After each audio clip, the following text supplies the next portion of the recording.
Hi everyone, welcome back. For those of you who tuned into our last couple of videos, now you really understand the importance of saving for retirement. Yep. And you know the tax implications on the accounts that you can contribute to out there. Well, last night I had an experience, sat down with a client and, young girl our age, she is contributing to a 401k and a 403b. And when I asked her, how what she knows as far as this account, where her money's at, how it grows, she said, no, I don't. And so people, if we're contributing with our own dollars to certain things, wouldn't you want to know everything about that? I know I would, and we want that for you too. So today here, we're going to show you how all money grows. So how does our money actually grow? Really, it's simpler than you think. There's only 3 ways that our money can possibly grow. The first one is fixed. Fixed means your money is going to be growing at a specific interest rate. Let's say, for example, that you have a CD. Don't know what a CD is? Yeah, a CD is a certificate of deposit that a bank will offer you for you to have the money with them. So let's say your bank is saying, hey, open a CD and we're gonna give you 1% return on your money every single year. And you're like, heck yeah, that sounds great. So that's what a fixed interest is. It means it's never gonna fluctuate. It's always going to be that fixed promised rate. It's never gonna be 2%, it's not gonna be below 2%. That's in a bank. But let's say that your cousin needs to borrow some money and you have some extra money and you're like, hey cousin, I'll give you my money and then you give me 5% extra at the end of 6 months. That's also a type of fixed interest because you're gonna get that 5% or 4%, whatever you negotiate, back, and it's never gonna be more, it's not gonna be less. So that's just how that works, and that's the first figure right here. Now, what's good about it and what's bad about it? What's great about it is that you know what to expect. There's no surprises there. It's always gonna be that percentage. What's also good about it is that, the rate of return that we're getting from financial institutions on fixed accounts is usually 1% or less. So if you think about it, inflation is growing at 3% every year on average. And if you're just getting 1% or maybe 2%, you're actually falling behind. So the second way we can really grow our money is variably. What does that even mean? Well, if I was, let's say, to give you $100 today to go put in the stock market, and the stock market went down 50%, so did your money. Ouch. So how much would you have in your account? $50.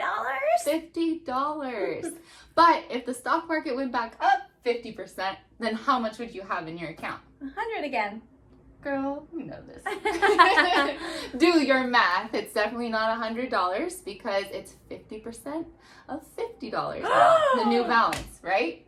So what do we have? $75. What does that mean? Well, in a variable account or strategy, really the loss becomes more severe than we think. Okay, and that's unlike your fixed strategy, because what's so different with your variable strategy and what's not so great is that you don't have the safety and security you would in a fixed strategy, right? But what's the upside here? There really is one, and that's essentially the rate of interest you can earn on your money over time. So this becomes a vehicle or strategy you can use to actually outpace that inflation Gemma was just talking about. So you're telling me that I can make much more money here than I can make here, but I could also lose all my money here than I can here? Definitely. Got it. Okay. We get it now, right? The third option is an index strategy, and this is the least common strategy. Most people know how these two work. They don't know so much about this one. This one is growing your money based on the performance of an index. Wait, let me inform you what an index is. So an index is an indicator simply of any market, how it's performing, right? Or economically how it's doing. Is it healthy or unhealthy, right? And one example you all might know or have heard of is the S&P 500 index. There are many out there, but that's the one that represents our strongest top 500 companies that make up our US economy, your Apple, Google, Microsoft, etc. All right, so it will grow based on the index. So if we use the S&P 500, when that index goes up, then you're able to capture your gains or interest, right? When the index goes down, that's where you actually locked in all the money that you have, meaning it doesn't move. You already have what you have. You can't go below, you can't lose money. So it has that kind of security like a fixed account, but it has that growth to outpace inflation like your variable does. So what's good about it is that obviously you have no risk. Your money is never going to lose value, which is great no matter what the conditions of that index or what happens in the economy.